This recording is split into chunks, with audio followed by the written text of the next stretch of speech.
ஒரு அட்டகாசமான துவையல் பார்க்கலாம் வாங்க எப்படி செய்கிறதுன்னு.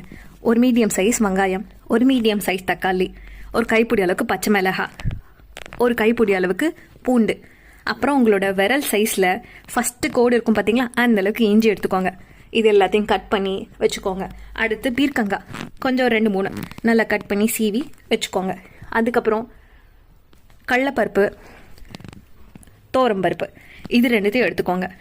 அவ்வளோதாங்க இன்க்ரீடியன்ட்ஸ். அதுக்கப்புறமா ஒரு புளி கரைச்சலை வச்சுக்கோங்க, ஒரு நெல்லிக்காய் சைஸில். இதை எடுத்து நல்லா தாளித்து நல்லா வதக்கிட்டு கூடவே கொஞ்சம் பெருங்காயம் உப்பு சேர்த்துக்கோங்க. இப்போ வச்சுருக்க எல்லாத்தையும் போட்டு வதக்கிடுங்க. வதக்கி முடிச்சுட்டு ஒரு பேஸ்ட் ஆக்கிடுங்க. அந்த பேஸ்ட்டை திருப்பியும் தாளிச்சிடுங்க.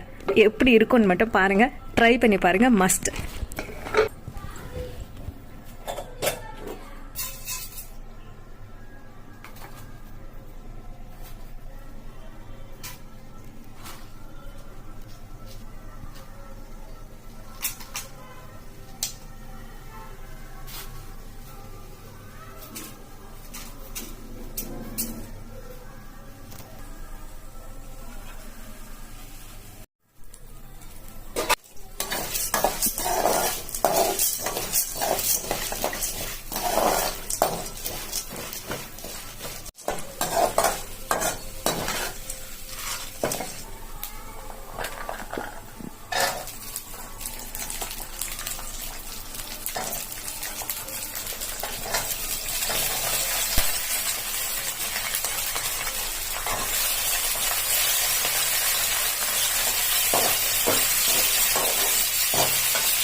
போடு நான் ஃபுல்லாக